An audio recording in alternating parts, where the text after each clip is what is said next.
Here's my baby.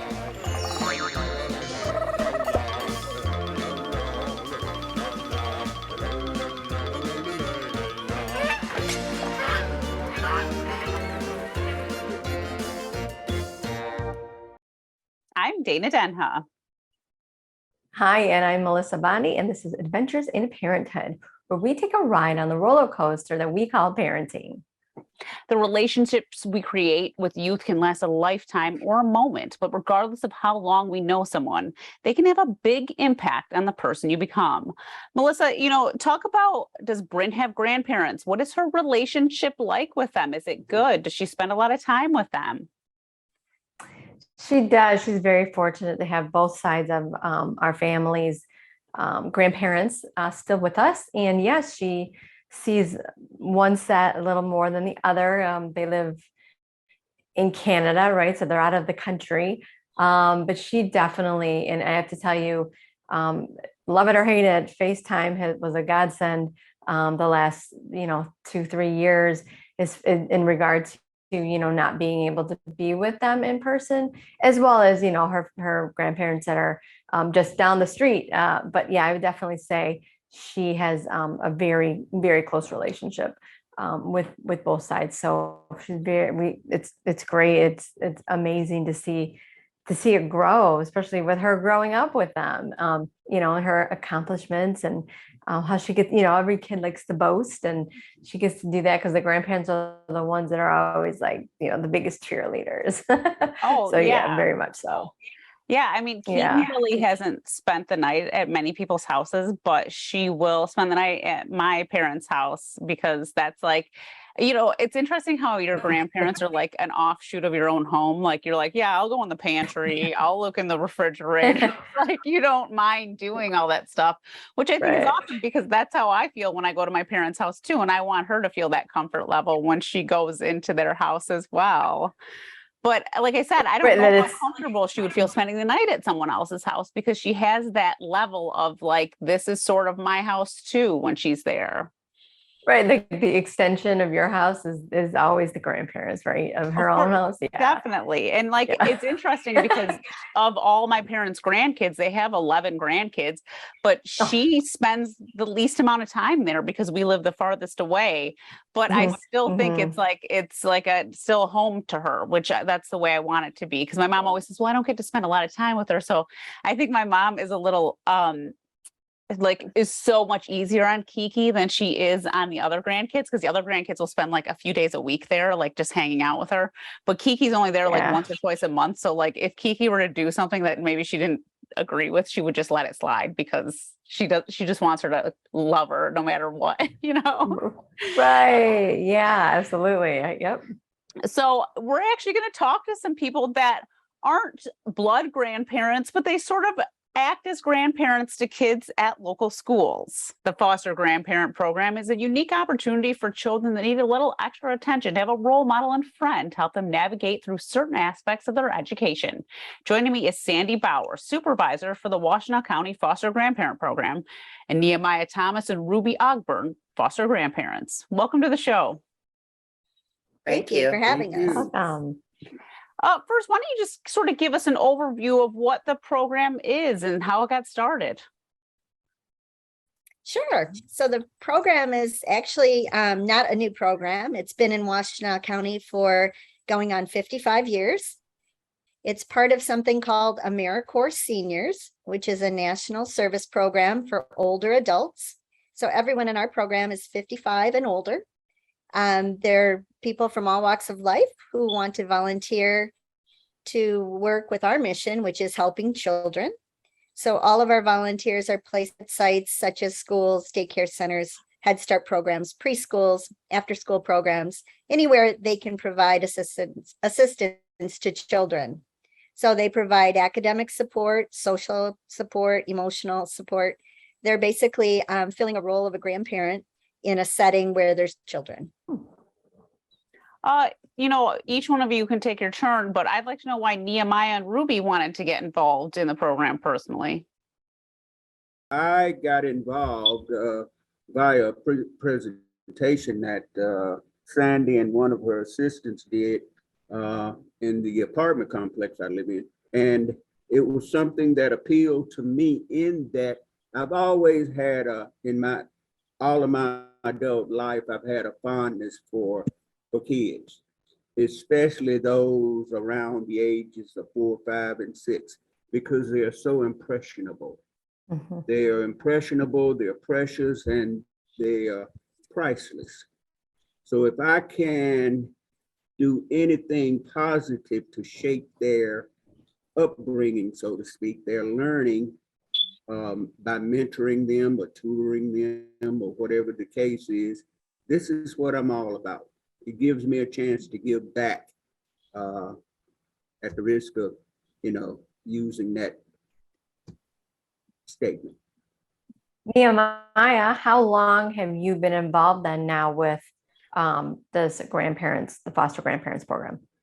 Well, actually, my 4th year and my going into my 3rd active year, because, well, when COVID shut us down, it caused me to, lose track of certain things. But if starting this fall will be my 3rd active year. Okay. Working with kindergartners, by the way. Do you choose the age that you would like to foster the kids?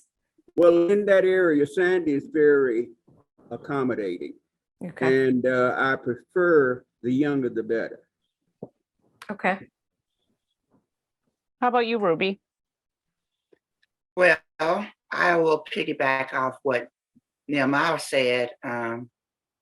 All those things and more mean a lot to me. I just love kids, and I only have one child of my own, but at my school, I have a lot of kids.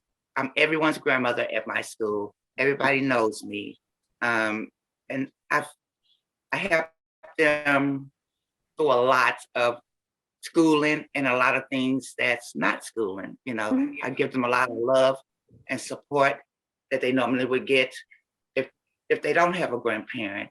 And if they do have a grandparent, I let them know, then now you got 2 grandmas, because they really love me a lot. I've been there, this is going on my 10th year now.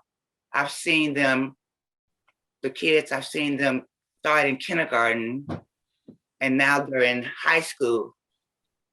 So I love seeing them grow from little ones to very experienced young kids, young adults.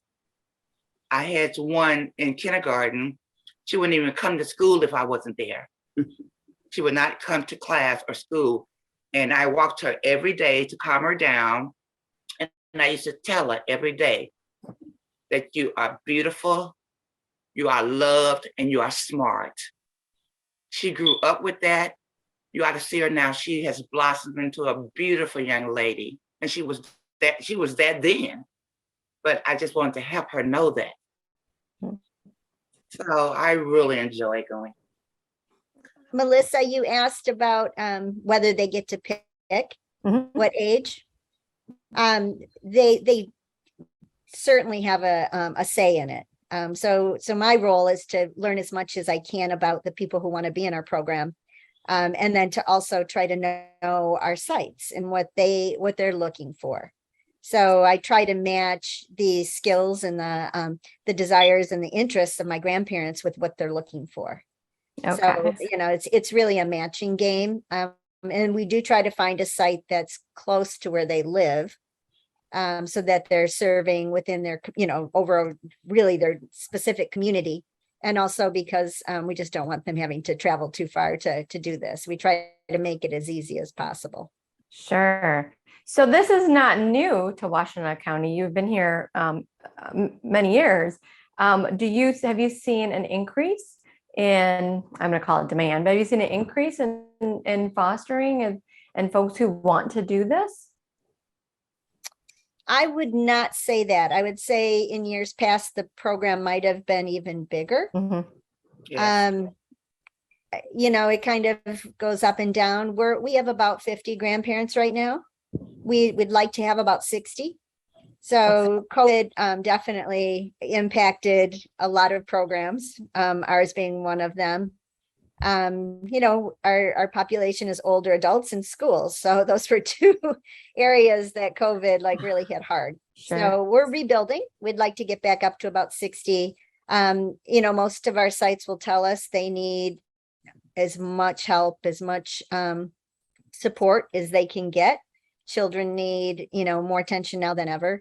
So it, you know, the demand is there. It always has been, but it's definitely there.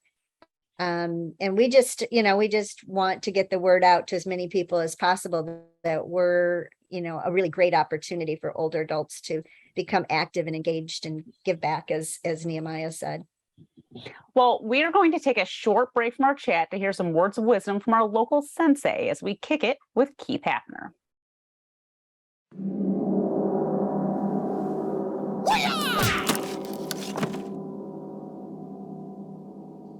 Hey everybody, Grandmaster Keith Hafner here.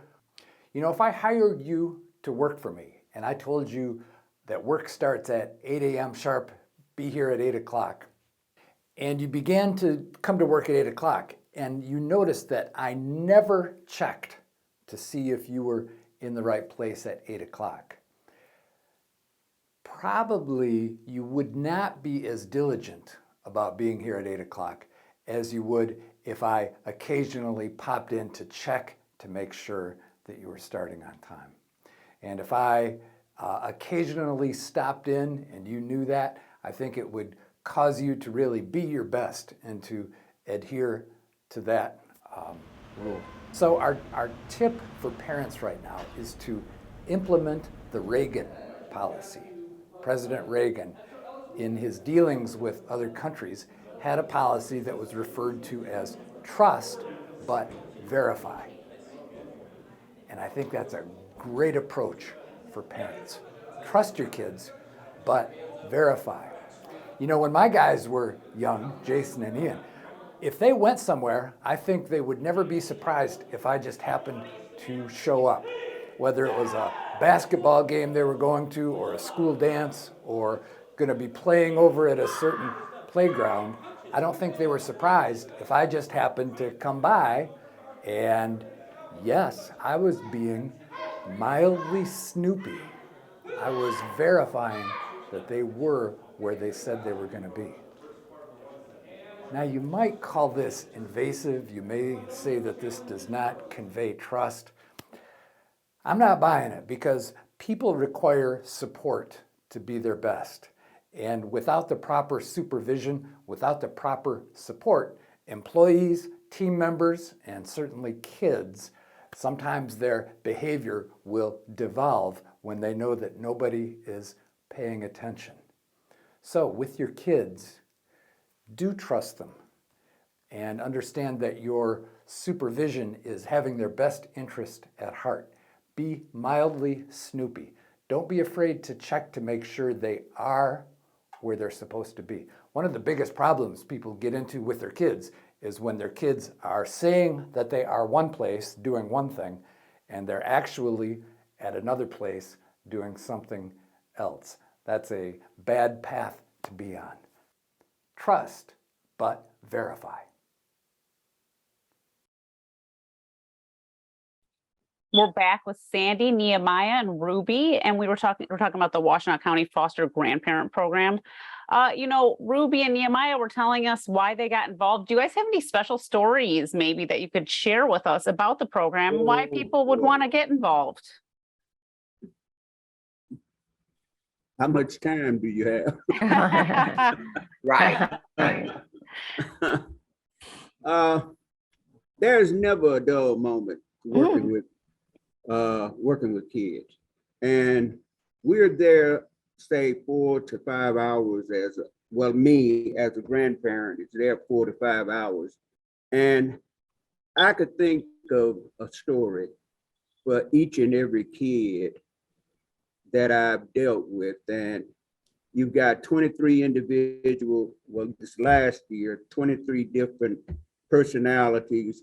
Each one has their own little thing they do. And again, it's at the risk of sounding redundant, it's never a dull moment with these guys, okay? I remember my first year, I made the mistake. This little 5-year-old girl was eating. She had a mouthful of food, chewing it. And I just walked past her and say, "What are you eating?" Well, I learned never ask a 5-year-old that with a mouthful of food, because they will show you what they're eating. And it's things like that. It takes me back to when I was 5, and I can't help but wonder, was I like that? Right. Okay. My favorite one is, this happened this past year. There was a young, he was a very young 5 in kindergarten class.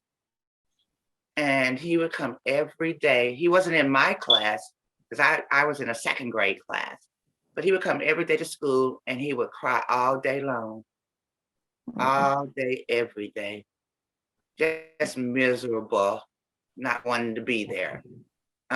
He would crawl under desks, they had such a hard time. One day I was walking past the office and I heard him crying, and I went in there and I had a seat with him and I put my arms around him and I had a little talk with him, and he just stopped crying, and stopped crying. I hugged him. I gave him a lot of love. I think I reminded him of his grandmother. And ever since that day, he didn't do the crying anymore. He didn't go under the desk. But I had to share my time with my 2nd grade class and his class. Then they wanted me there for him, because if I wasn't there, he would kind of act up. But if I was there, he was good. So I really like the point of making a difference in a child's life. I also have to look, I don't want to talk too much, but I helped a young man with reading. He couldn't read at all. And he was in the 2nd grade, one of my favorite kids. And we read every day the same book, Green Eggs and Ham, Green Eggs and Ham. And by the end of the school year, he could read. He could read that book. And I made it my purpose to go get him that book so he could take that book home with him, because he was so proud to be able to read that book. And I was so proud of him. Those are my stuff. Thanks for sharing. Yeah. I can only imagine the memory, like what you're building with these kids, or the impact you're making. I'm just picturing it, but you're very descriptive, both of you. It really sounds like a very rewarding program. I know I found out from this program on Twitter. I think it was a post, and I was kind of taken back, kind of flabbergasted there was something like this in Washtenaw County. And yeah, I definitely wanted to get the word out on it. Yeah, I appreciate you discussing, these young kindergartners, because I think I can personally attest to like being in kindergarten and feeling very uncomfortable and like not really wanting to be there, but like, you obviously have to go to school. And there was nothing like that for us to have that comfort level, to like be away from your parents and stuff, and just have someone that really gave you that extra attention in school. Yes. We've currently lost a couple people.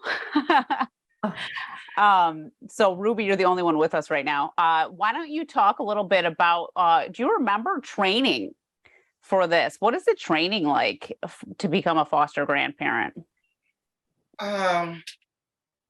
We had to start off with meeting with Sandy and telling her about us, a little bit about yourself and your life, and why you thought it would be a good fit for this program.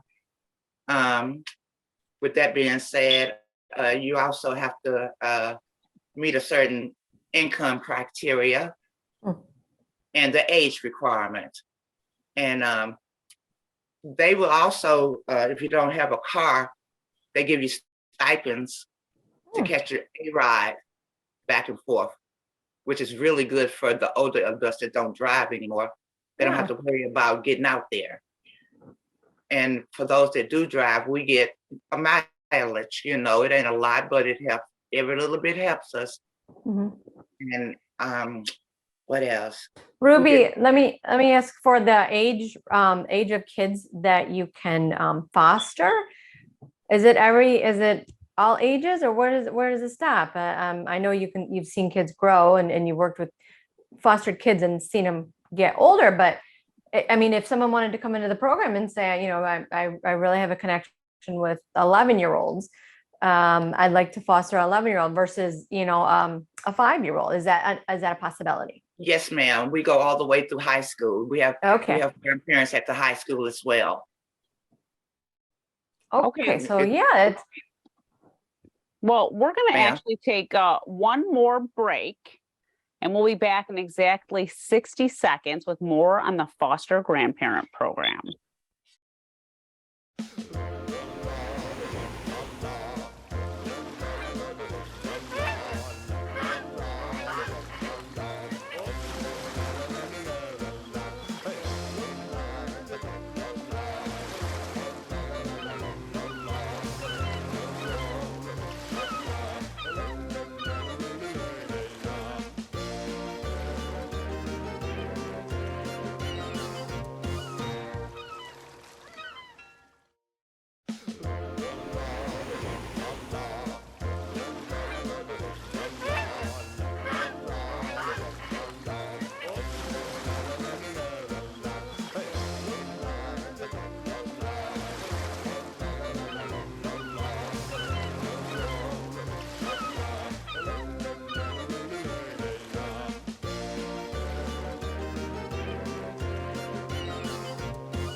We're back with some of the role models involved in the foster grandparent program. And Rubye wanted to tell us a little special story.